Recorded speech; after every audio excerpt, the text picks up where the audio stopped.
जैसा कि आप सभी को ज्ञात है कि हमारी हिस्ट्री की क्लास रोज़ शाम 7 बजे प्रारंभ होती है। तो उसमें कल हमने आपको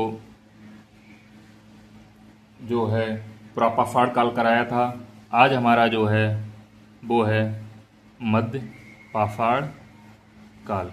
आज हमारा क्या है? मध्य पाषाण काल। अगर हम मध्य पाषाण काल की हम बात करते हैं तो मध्य पाषाण काल जो है इसके बारे में अगर हम बात करते हैं तो मध्य पाषाण काल के बारे में अगर हम बात करते हैं तो हमारे एक इतिहासकार हैं जिनका नाम है एच.डी. सांकलिया। जिनका नाम क्या है? एच.डी. सांकलिया। तो एच.डी.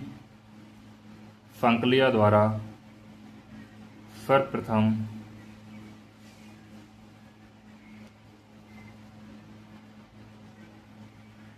मध्य पुरा पाषाण काल को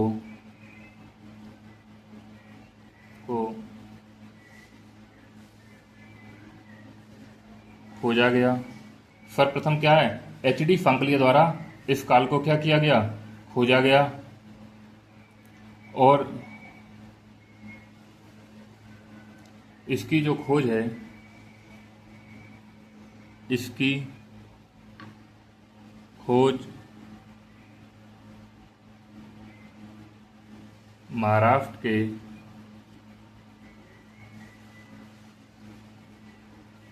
नेवासा नामक स्थान से की गई।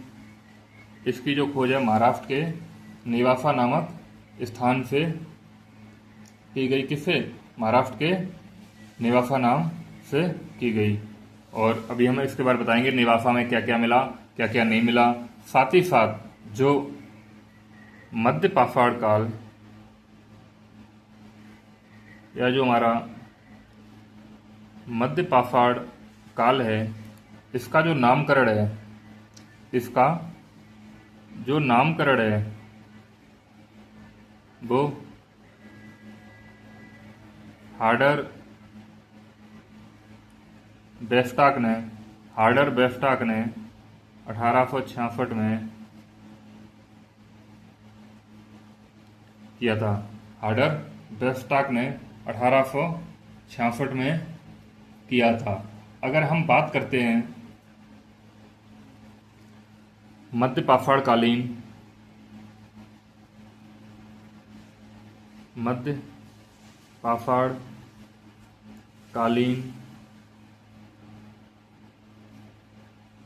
उपकरण की, किसकी?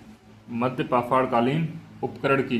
तो मध्य पाषाण कालीन उपकरण में चर्ट, जैस्पर, फ्लिंट, चैल्फडनी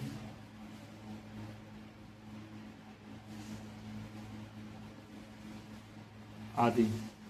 तो देखिए मध्य पाषाण कालीन जो उपकरण हैं उनमें ये चर्ट, जैस्पर, फ्लिंट, चैल्फडनी आदि हैं। ये आदि क्या हैं? इसी द्वारा जो है बने हुए हैं। और सबसे बड़ी बात, इस काल में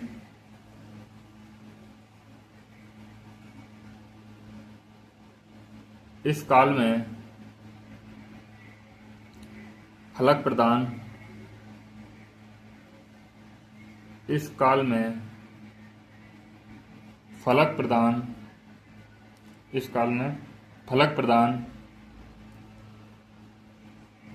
पाषाण उपकरण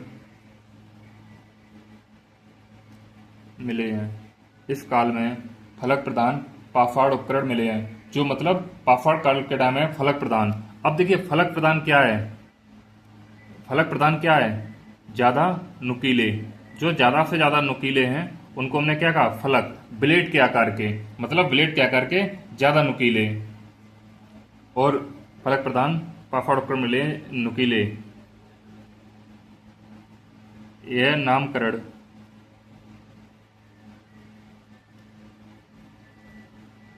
HD सांकलिया द्वारा किया गया। यह नामकरण HD सांकलिया द्वारा किया गया। देखिए है क्या, पहले मध्य पाषाण काल का नामकरण किया हार्डर वेस्टाक ने, लेकिन फलक संस्कृति का जो नाम है वो किसने दिया? HD सांकलिया ने। किसने दिया? HD सांकलिया ने। अब देखिए इसके साथ साथ इसको ये जो है जैसे हमने आपको बताया, इसमें जो महत्वपूर्ण उपकरण हैं वो चर्ट, जेफर्ड, फ्लिंट, चैल्फडनी इत्यादि जो है इस समय मिले हुए हैं।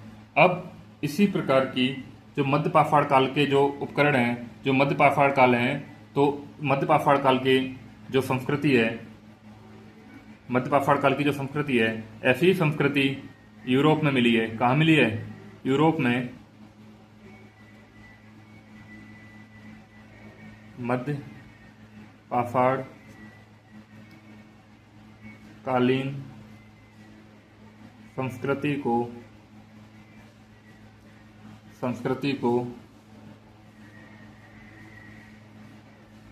मुफ्तारी या मस्तूरियन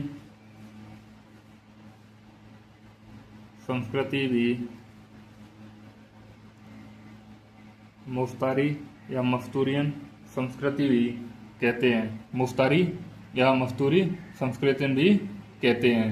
अब देखिए इसमें जो महत्वपूर्ण उपकरण रहे हैं, महत्वपूर्ण उपकरण, और जो महत्वपूर्ण उपकरण हैं वो हैं खुरचनी, वेदनी,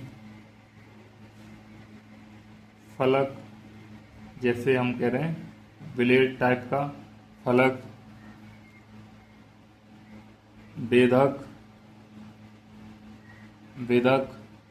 फल्क, फल्क का मतलब पपड़ी का आधार का, व्यूरिन, तो क्या व्यूरिन, इस प्रकार के बिल्कुल रहे हैं। अब हम आ जाते हैं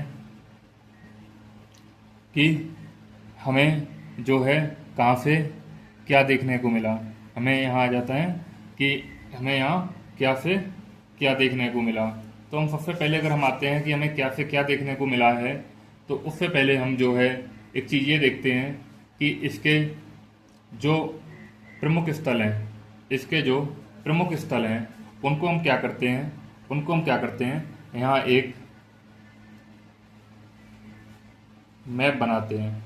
यहाँ हम ये एक मैप बनाते हैं, और जो ये मैप है, ये मैप कोई आज का नहीं है, ये मैप उस समय का है जब लगभग हमारा भारत, पाकिस्तान, अफगानिस्तान एक था, क्योंकि ये तो मध्य पाषाण कालीन है, बहुत पुराना है, जिसके ठीक से हमें क्या है, साक्ष्य भी नहीं मिलते, जिसके में ठीक से क्या है, साक्ष्य भी नहीं मिलते हैं, उस समय का है। तो ये उस समय का है। जैसे ही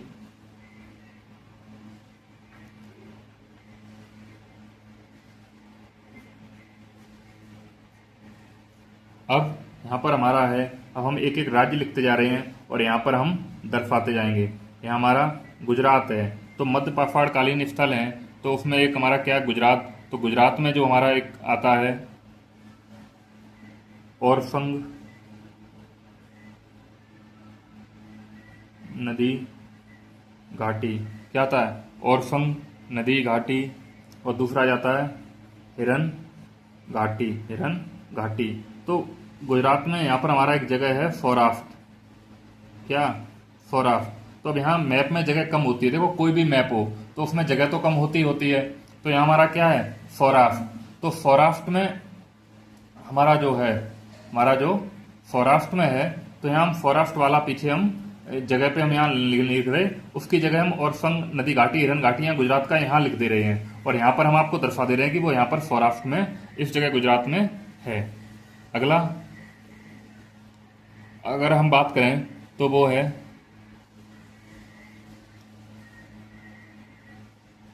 दूसरा,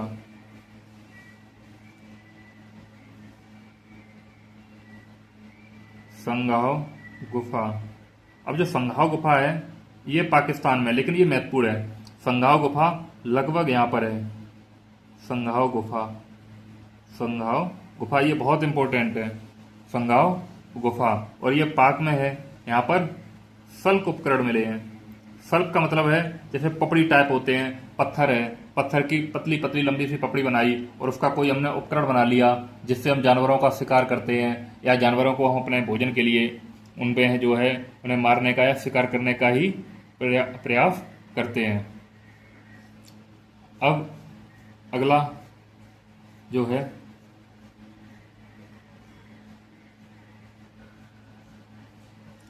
अगला इसी में एक जगह और है, इसी में एक जगह और है, और वो है गुजरात में, और वो है क्या, लंदमान। वो क्या है, लंदमान। अब गुजरात में एक जगह है लंदमान। यहाँ ये महत्वपूर्ण क्यों है, ये यहीं लंदमान है। क्या है, लंदमान। तो इस लंदमान में क्या है हमारा, लंदमान में आप समझिए कि यहाँ से हमें पशु की हड्डी मिली है, जानवरों की हड्डी, पशुओं की हड्डियां मिली हैं, और साथ ही साथ यहाँ पर हमें एक कब्रिस्तान मिला है। कब्रिस्तान से हमें ये अंदाजा हो जाता है कि यहाँ के लोग क्या हैं कि शवों को जब व्यक्ति की मृत्यु हो जाती है तो क्या करना शुरू कर दिया था, दफनाना शुरू कर दिया था।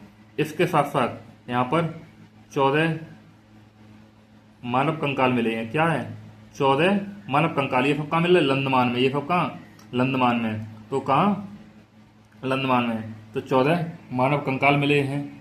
इसके साथ साथ यहाँ पर इसी लंदमान में मिट्टी के बर्तन प्राप्त हुए, मिट्टी के बर्तन, और साथ ही साथ क्या मिला है, सल्क उपकरण। साथ ही साथ क्या मिला है, सल्क उपकरण मिले हैं। तो आपको यहाँ तक समझ में आया कि हमें यहाँ से क्या क्या प्राप्त हुए हैं, क्या क्या प्राप्त हुआ है। अगली जो हमारी जगह है वो जगह है, क्या कहते हैं,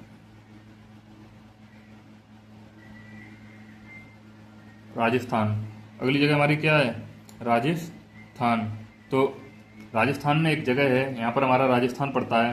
तो राजस्थान में एक जगह है वागौर, ये जगह है वागौर, और इसी के ऊपर एक जगह है दिलवाड़ा। इसी के जगह ऊपर है एक दिलवाड़ा। तो सबसे पहले हम वागौर के पढ़ेंगे। तो राजस्थान में क्या है, वागौर। तो इसमें क्या है, ये मध्य पाषाण काल का सबसे बड़ा स्थल है। क्या है, मध्य पाषाण काल का सबसे बुरा, ये सॉरी एक चीज़ पे हम पे गलती हो गई है, उसका हम ध्यान रखें, इसके लिए मैं माफ़ी मांगता हूँ। यहाँ पर हमने और तो हर जगह सही लिखा है, यहाँ भी सही लिखा है, और यहाँ थोड़ा रह गया। तो ये है मध्य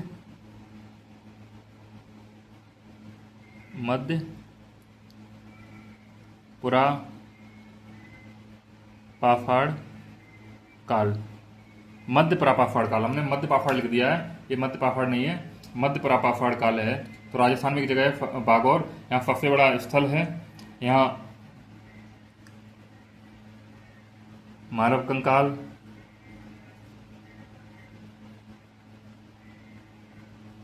पशुपालन, मानव कंकाल, पशुपालन के साक्ष्य मिले हैं। इसी के साथ यहाँ राजस्थान में ही दूसरी जगह है दिलवाड़ा। अब दिलवाड़ा में जो है हमारा क्या है, लघु औजार। क्या है, लघु औजार, चौक निर्मित मिट्टी के बर्तन, चौक निर्मित मिट्टी के बर्तन, लोहे के लोहे के उपकरण। यहाँ पर क्या है, और हमें क्या मिले, लोहे के उपकरण मिले हैं, लोहे के उपकरण मिले हैं। इसके साथ साथ यहाँ पर ही राजस्थान में ही थार मरुस्थल है। थार मरुस्थल, ये आप जानते हो राजस्थान और पाकिस्तान के बॉर्डर पे है क्या, थार मरुस्थल, जो भारत में और पाकिस्तान में दोनों हिस्सों में है थार मरुस्थल। यहाँ पर थार में ही एक नदी बहती है, लूनी नदी, एक नदी बहती है लूनी नदी। तो थार मरुस्थल, लूनी नदी। तो यहाँ पर जो इसके स्थल मिलते हैं उनको हम लूनी उद्योग कह देते हैं। क्या, लूनी उद्योग, क्योंकि ये इस एरिया में ज़्यादा है तो हम उस चीज़ को क्या नाम देते हैं, लूनी उद्योग नाम दे देते हैं। इसके अलावा अब हम आंध्र प्रदेश में आते हैं। आंध्र प्रदेश, तो आंध्र प्रदेश में जो इसकी जगह है, तो आंध्र प्रदेश में यहाँ पर एक जगह है गिदलूर। यहाँ पर क्या है? गिदलूर। गिदलूर के बाद अगली जगह यहाँ पर है, वो है रैनी गुंटा। यहाँ पर, तो यहाँ पर एक जगह हो जाएगी क्या? रैनी गुंटा। यहाँ पर एक जगह हो जाएगी क्या? रैनी गुंटा। तो यहाँ पर क्या है? दोनों जगह हमें लघु उपकरण मिले हैं। लघु उपकरण मिले हैं। क्या है? लघु उपकरण मिले। और कब? मध्य प्रापाफाड़ कालीन के हैं ये। क्योंकि हैं मध्य प्रापाफाड़ कालीन के हैं। अब इसके बाद हम आते हैं जो है, हम यहाँ पर, ये हमारा मध्य प्रदेश है और मध्य प्रदेश में एक नदी है नर्मदा। तो हम आ जाते हैं 5 मध्य प्रदेश, और यहाँ नर्मदा नदी, यहाँ नर्मदा नदी। और ये कौन सी जगह है? आदमगढ़। ये कौन सी जगह है? आदमगढ़। और यहाँ से हमें क्या मिले हैं? शैलाश्रय, शैलाश्रय और शैलाश्रय। और ये शैलाश्रय क्या है? तो इनको हम ध्यान रखें, ये क्या है?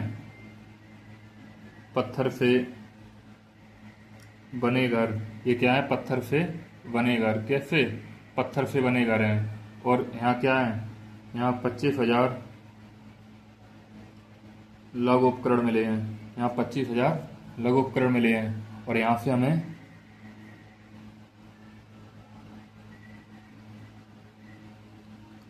पशुपालन के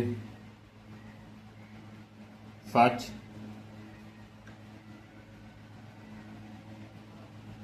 देखने को मिलते हैं। पशुपालन के साक्ष्य देखने को मिलते हैं। किसमें? नर्मदा नदी में। अब यहीं पर मध्य प्रदेश में ही एक जगह है रायसेन। रायसेन, और रायसेन क्या है? हमारा जिला है। रायसेन जिला है। और इसी में एक जगह मिलती है भीम बेटका। इसी में एक जगह मिलती है भीम बेटका। और जो भीम बेटका जगह है रायसेन जिले में, यहाँ भी हमें क्या मिले हैं? शैलाश्रय मिले हैं। क्या मिले हैं? शैलाश्रय। यहाँ भी हमें क्या मिले हैं? शैलाश्रय। और इसी शैलाश्रय से क्या है? इन पर, यहीं पर दिखते हैं, इन पर क्या है? चित्रकारी की गई है। चित्रकारी गई। ये नर्मदा नदी है। इसी के पास हमारा क्या है? आदमगढ़। आदमगढ़ यहाँ मैं मैप में बता दे रहा हूँ। और यहाँ पर जगह का नाम क्या है? भीम बेटका। यहाँ पर भीम बेटका, आदमगढ़। तो इन पर क्या की गई? चित्रकारी की गई है। क्या? चित्रकारी। तो ध्यान रखें, इसकी चित्रकारी की गई है। और यहीं पर कई जगह हैं। नीचे है जम्बूद्वीप। क्या है? जम्बूद्वीप। इधर जोरोद्वीप, जम्बूद्वीप है। फिर इधर क्या है? जोरोद्वीप है। जम्बूद्वीप, जम्बूद्वीप के बाद यहाँ पर क्या है? जोरोद्वीप है। तो हम इनको नोट भी करते जाएंगे। क्या है? इन सब चीज़ों को नोट भी करते जाएंगे। और तो यहाँ पर चित्रकारी, इसके साथ साथ यहाँ मानव कंकाल मिले हैं। यहाँ पर मानव कंकाल मिले हैं। इन जगहों का हम विशेष ध्यान रखेंगे, क्योंकि ये अक्सर जगह पूछ ली जाती हैं कि कहाँ पर क्या है, कहाँ पर क्या है। इसके बाद हम आ जाते हैं बिहार। तो बिहार में 5-6 अगला है बिहार। बिहार में एक जगह है भागलपुर। तो बिहार में एक जगह है भागलपुर। थोड़ा ऊपर है ये, सॉरी यहाँ नीचे बन गया हम पे, यहाँ नहीं। यहाँ पर बिहार में एक जगह है भागलपुर। ये बिहार में एक जगह है भागलपुर। तो भागलपुर क्या है? तो यहाँ से हमें लघु उपकरण प्राप्त हुए। लघु उपकरण का मतलब है छोटे छोटे उपकरण प्राप्त हुए हैं, क्योंकि जैसे जैसे हम विकसित होते जा रहे हैं वैसे वैसे हमारी चीज़ें छोटी होती जा रही हैं। जैसे हथियार पहले बहुत बड़े बड़े होते थे, अब धीरे धीरे क्या है? हथियार छोटे होते जा रहे हैं, क्योंकि हथियार भी छोटे होते जा रहे हैं। लघु उपकरण अगला है, तो 7 है अगला झारखंड। झारखंड में जगह है, एक जगह है रांची और एक जगह है पलामू। तो झारखंड में यहाँ है रांची और यहाँ है पलामू। झारखंड में एक जगह है रांची और एक जगह है पलामू। रांची और पलामू। अगला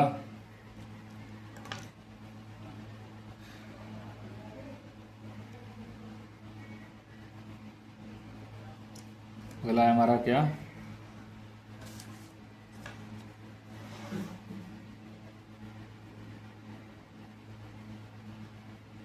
पश्चिम बंगाल। अगला है हमारा क्या, पश्चिम बंगाल। अगला है हमारा पश्चिम बंगाल। तो यहाँ पर एक जगह है बर्धमान। तो यहाँ पर पश्चिम बंगाल में एक जगह क्या है, बर्धमान। और यहीं पर एक जगह है नीचे बीरभानपुर। थोड़ा मैप पे हम ज़्यादा ध्यान देंगे क्योंकि मैप में देखो जगह कम होती है, इसलिए हम थोड़ा कम लिख पा रहे हैं, लेकिन हम यहाँ पूरा पूरा लिख दे रहे हैं और वहाँ पर हम आपको लोकेट भी कर दे रहे हैं कि किस जगह पर कौन सी जगह है। तो बीरभानपुर। अब जो हमारा बीरभानपुर है, यहाँ पर क्या है, बीरभानपुर में 282। यहाँ पर बीरभानपुर में हमारे क्या है कि 282 लघु पाषाण कालीन उपकरण मिले हैं, लघु पाषाण कालीन उपकरण मिले हैं। और यहाँ पर लोग संयुक्त परिवार में रहना पसंद करते हैं। यहाँ पर लोग संयुक्त परिवार में रहना करते हैं। साथ ही पत्थर से बने औजार देखने को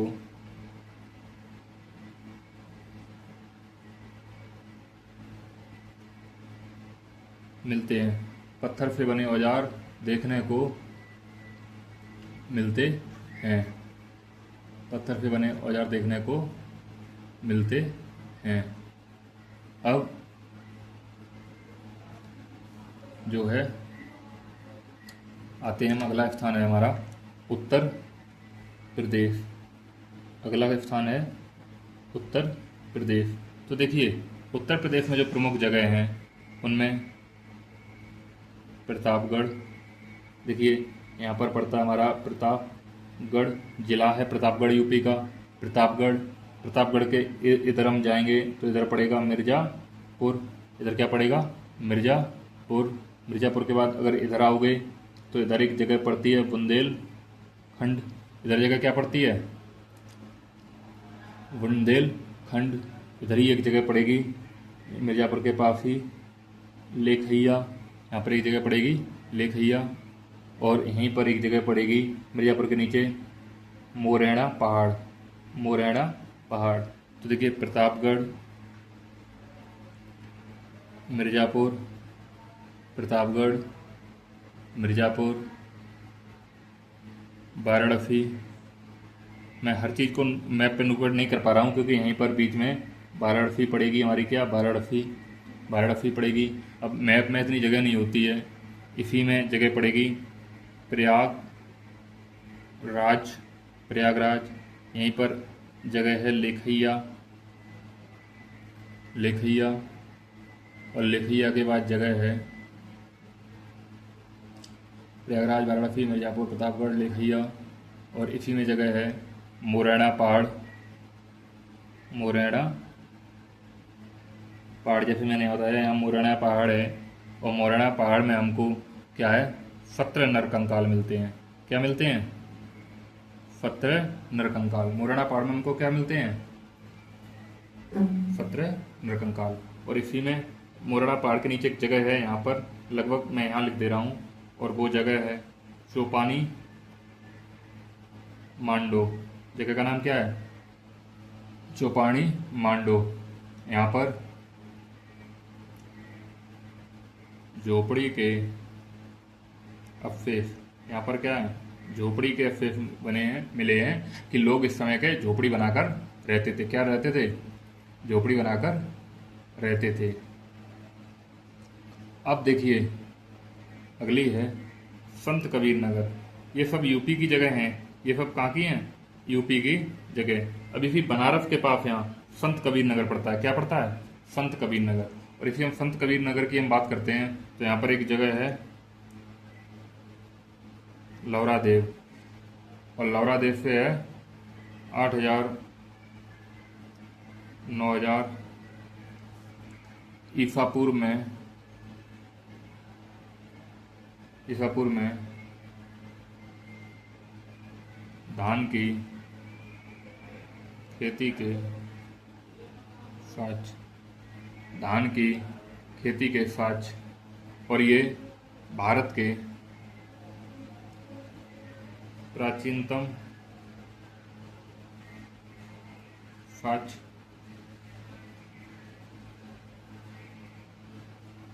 कहे जाते हैं। ये भारत के प्राचीनतम साक्ष्य कहे जाते हैं। ये भारत के क्या हैं? प्राचीनतम साक्ष्य कहे जाते हैं। और ये हमें क्या है? यहाँ से हमें क्या है? ये जब हमें धान की खेती के साक्ष्य मिल गए तो ये हमें क्या मिल गए? कृषि के प्रमाण मिल गए। किसके? कृषि के प्रमाण मिल गए। अगर प्रश्न कई बार ऐसे आ जाता है कि हमें मध्य पाषाण काल में क्या कृषि के प्रमाण मिलते हैं, तो मिलते हैं भाई, क्योंकि जब धान के हमें साक्ष्य मिले हैं और सबसे प्राचीन काल के ये जो हैं, इसके साथ साथ प्रतापगढ़ मैंने ऊपर लिखा दिया है, लेकिन प्रतापगढ़ की कुछ विशेष जगह रह गई हैं। प्रतापगढ़ की कुछ विशेष जगह, तो प्रतापगढ़ में कुछ विशेष जगह हैं जैसे सराय नहर राय। सराय नहर राय। तो यहाँ से क्या है? 12 समाधान प्राप्त हुए हैं। 12 समाधान के बाद 8 गर्त चूल्हे, 8 गर्त चूल्हे, अधजली हड्डियाँ, आधी जली हुई हड्डियाँ मिली हैं, आदि जो मिली हैं। इसके अलावा मानवीय आक्रमण के प्रमाण, मतलब युद्ध होने लगे थे या लड़ाई झगड़े भी होने मिले थे। और इसी समय हमें क्या है ध्यान रखना, सराय नहर राय से क्या है? तीर धनुष भी मिला है। क्या मिला है? तीर धनुष भी मिला है। क्या मिला है? तीर धनुष। अब इसका हम विशेष ध्यान रखें कि तीर धनुष मिला है इस जगह पे। अब अगली जगह है तीर धनुष मिला है यहाँ पर। इसके बाद हमारी एक जगह प्रतापगढ़ में ही है, प्रतापगढ़ में ही एक जगह है दमदमा। इसको हम विशेष ध्यान रखेंगे। सबसे नीचे है जगह का नाम है दमदमा। यहाँ पर हमको फलक उपकरण, यहाँ से हमको फलक उपकरण और हड्डी 41 समाधान मिले हैं। 41 समाधान मिले हैं। गर्त मिले हैं। गर्त का मतलब गड्ढे, गर्त का मतलब गड्ढे। चूल्हे मिले हैं। और एक समाधान है, एक समाधान मतलब एक जगह सब मिले हैं, उसमें 3 नरकंकाल। उसमें क्या मिले हैं? 3 नरकंकाल मिले हैं। एक समाधान है उसमें कितने? 3 नरकंकाल मिले हैं एक ही समाधान में। मतलब एक सब का स्थल है जहाँ पर एक समाधान है और वहाँ पर जो है 3 समाधान मिले हैं। अब हम पेज को पलट लेते हैं। हम पेज को पलट लेते हैं और जब पेज को पलट लेते हैं तो यहाँ पर हमारे अब कुछ हिस्से जो आ जाते हैं। अब यहाँ पर हमारे कुछ जगह आ जाती हैं। अब वो कुछ जगह क्या आ जाती हैं वो आप समझिए। अब वो कुछ जगह आ जाती हैं दक्षिण भारत की, जैसे कर्नाटक। तो कर्नाटक में एक जगह है संगन कल्लू। कर्नाटक में एक जगह क्या है? संगन कल्लू। और हमें इसी समय से ये पता चलने लगता है कि आग का उपयोग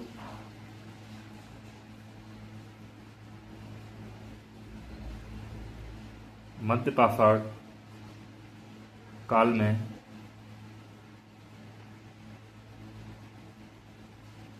होने लगा था। आग का उपयोग मध्य पाषाण काल में होने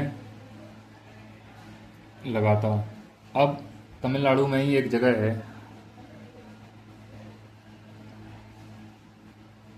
टेरी स्थल, और यहाँ पर हमें मिलते हैं बलुआ स्तूप जो बालू द्वारा निर्मित होते हैं। बलुआ स्तूप जो बालू द्वारा निर्मित होते हैं। क्या है? जो बालू द्वारा निर्मित होते हैं। किसके द्वारा? बालू द्वारा। इसके अलावा मानव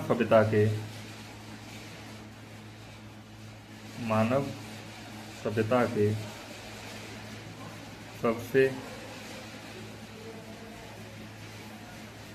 प्राचीन अवशेष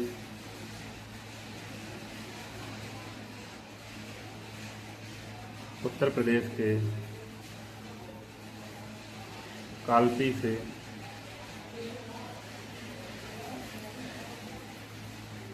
प्राप्त हुए हैं। उत्तर प्रदेश के कालपी से प्राप्त हुए हैं। अगला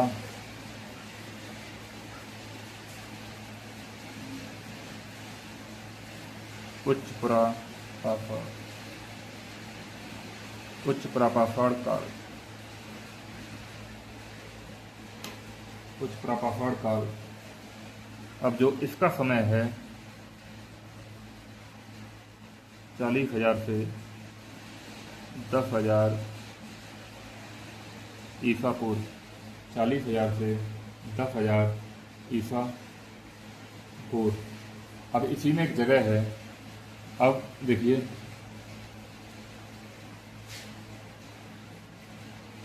और उच्च प्रापाषाण काल। अब हमने अगली हेडिंग, क्योंकि वो हमारा मध्य प्रापाषाण काल था, अब आ गया हमारा उच्च प्रापाषाण काल। अब इसमें देखिए एक जगह है बेलन घाटी, और जो बेलन घाटी पड़ती है ये मिर्ज़ापुर, ये जो है मिर्ज़ापुर उत्तर प्रदेश। मिर्ज़ापुर उत्तर प्रदेश। अब हम यहाँ मैप बना दे रहे हैं। ये मैप, ये इस प्रकार से, ये उस समय का मैप है जो हमारा भारत मध्य उच्च प्रापाषाणकालीन है। इस समय के हमें ठीक से अवशेष भी नहीं मिलते, ठीक से हमें चीज़ें भी ज्ञात नहीं होती हैं। तो मिर्ज़ापुर उत्तर प्रदेश। यहाँ पर क्या है? पुरा, मध्य और उच्च पाषाण कालीन तीनों के स्थल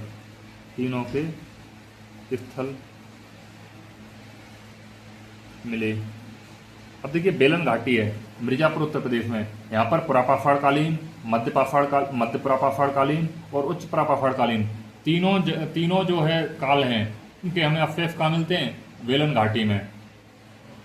अब हमारे जो मैंने कहा है इतिहासकार हैं जिनका बहुत महत्वपूर्ण नाम है HD संकालिया। अब इनका कभी कभी क्या है, पूरा नाम पूछ लिया जाता है, तो इनका जो पूरा नाम है वो हम यहाँ बता दे रहे हैं। हसमुख धीरजलाल संकालिया। और इसका जो इनकी जो एक किताब थी उसको लिख लीजिए, pre history and proto history India and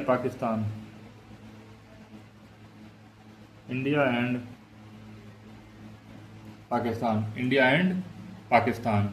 अब इसको जो है उच्च प्रापाषाण काल को श्रेष्ठ पाषाण काल बोला जाता है, श्रेष्ठ पाषाण काल। और इसी को मैगदेलियन संस्कृत भी कहा जाता है। मैगदेलियन संस्कृत भी कहा जाता है। अब इसकी जो उच्च प्रापाषाण कालीन की जो प्रमुख विशेषताएं रही हैं वो क्या रही हैं? प्रस्तर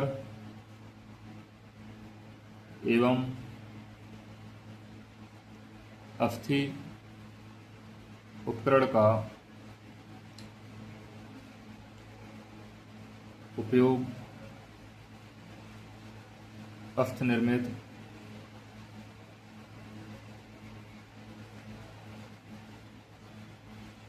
मातृ देवी की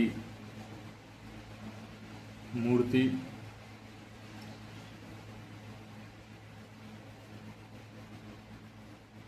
और इसी समय जो है मानव का विकास हुआ, तो इसका नाम पड़ा होमो सेपियंस, और इसको हमने मानव परायण का नाम दिया, क्योंकि जो परिवर्तन है उसके आधार पर मानव परायण का नाम दिया। इसमें चकमक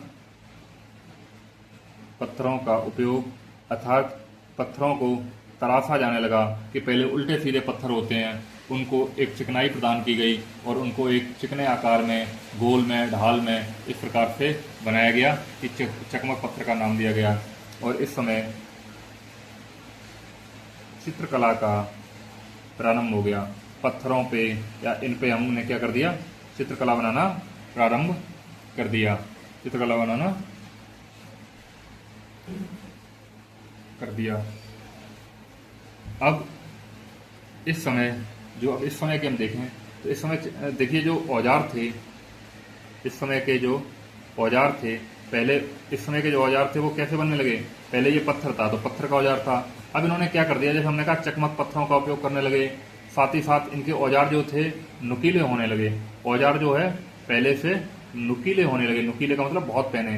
तो उन्होंने क्या किया, किनारा किनारा इसको तोड़ देते थे और बीच में छोटा सा बना लेते थे, क्योंकि जैसे जैसे पहले बड़े हथियार होते थे, धीरे धीरे मानव सभ्यता का विकास होने लगा, और जैसे जैसे विकास होने लगा वैसे वैसे ये जो है औजारों का भी विकास करने लगे। अब ये छोटा छोटा सा बना लिया, छोटा सा बना लिया, और इसको इन्होंने क्या नाम दिया, कोर उपकरण। कोर उपकरण, जैसा कि मैंने आपको पहली क्लास में भी बताया है वो यहाँ भी बता दूं। और इसी समय जैसे एक हथियार चलता था जिसमें एक तरफ ऐसे नुकीला होता था, उसको हम क्या कहते थे, चॉपर। उसको क्या कहते थे, चॉपर। अब जो दोनों तरफ नुकीला होता था, जो दोनों तरफ, इसको हम क्या कहते थे, चॉपिंग। इसको हम क्या कहते थे, चॉपिंग। और जो छोटे छोटे पत्थर होते हैं, जैसे नदियों में मिलते हैं, कहीं तालाबों में मिलते हैं, उनको हम क्या कहते हैं, पेबल। उनको हम क्या कहते हैं, पेबल। और ऐसे ही एक हुआ करता था जिसमें एक ही तरफ से दो ऐसे हुआ करते थे, पैने करके ऐसे बना लेते थे, इसको हम क्या कहते हैं, खुरचनी। इसको हम क्या कहते हैं, खुरचनी। अब इसी एरिया में हमें क्या है कि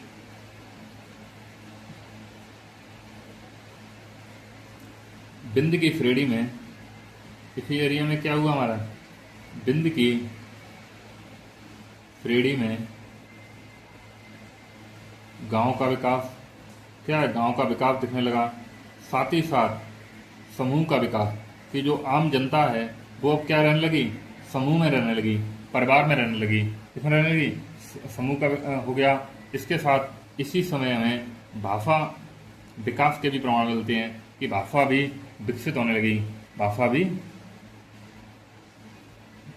विकसित होने लगी। अब देखिए, अब हम जो है आगे हम आपको बताते हैं हम मैप में। तो मैप में अगर हम बात करें, पहले तो हमने बिंद श्रेणी का है, तो पहले हम उत्तर प्रदेश की बात करते हैं। पहले हम उत्तर प्रदेश की बात करते हैं।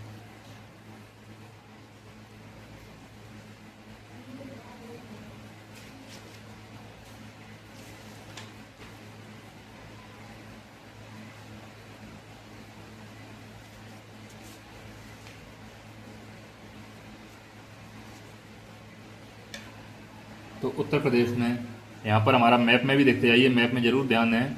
यहाँ है बिंद श्रेणी, यहाँ है बिंद श्रेणी, और बिंद श्रेणी के ही नीचे हमारी एक जगह आ जाती है, यहीं के आसपास ही है, या मतलब सॉरी हम करें इसके पास में ही है बिल्कुल। तो वो है बेलन घाटी, तो है वो है बेलन घाटी। और बेलन घाटी के पास में यहाँ पर जगह है, और जगह का नाम है लोधा नाला। और जगह का नाम क्या है, लोधा नाला। यहाँ पर है अस्थि निर्मित, मतलब हड्डियों द्वारा निर्मित मूर्ति, अस्थि निर्मित मूर्ति।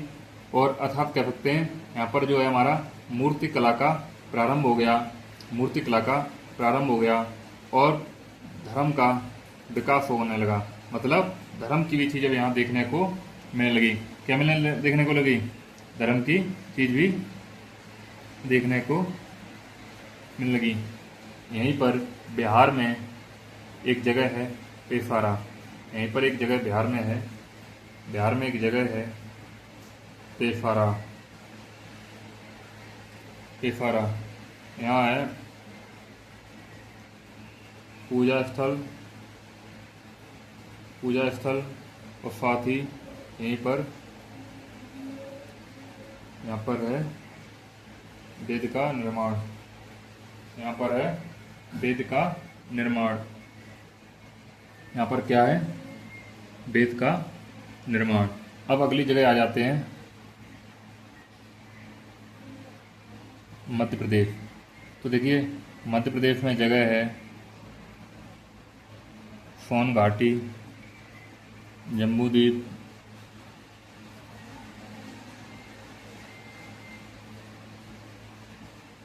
बाजौर, सिंहभूमि,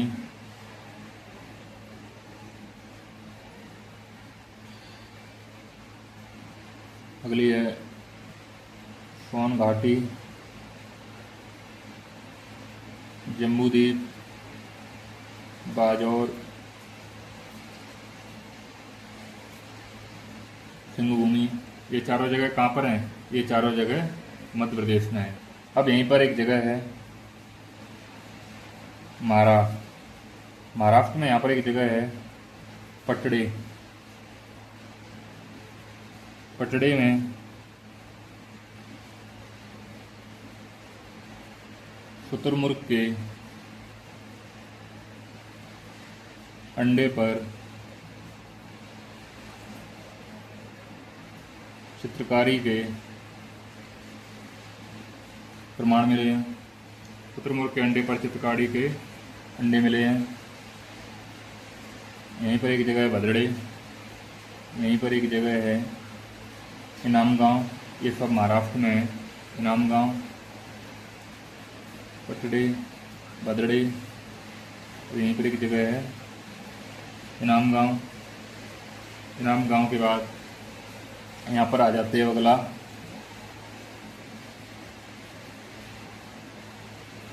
आंध्र प्रदेश।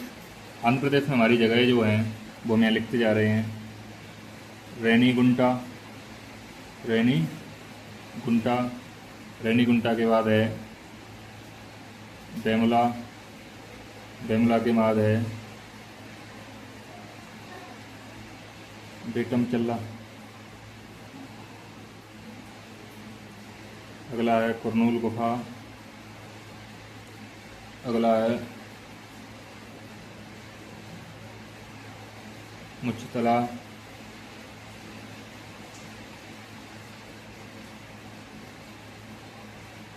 अगला है पित्तावनवामी।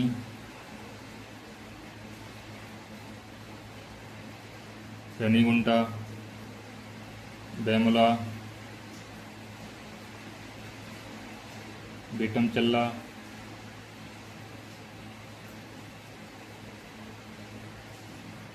कुरनूल गुफा, मुच्छतला, पित्तावनवामी। ये जगह है आंध्र प्रदेश में। ये जगह क्या है? आंध्र प्रदेश में। तो ये हमारे क्या हैं? ये हमारे उच्च प्रापाषाणकालीन स्थल हैं। क्या है? हमारे उच्च प्रापाषाणकालीन स्थल हैं। तो आज की क्लास हमारी यहीं तक। चैनल पर डेली आइए। डेली शाम को 7 बजे हिस्ट्री की क्लास चलेगी।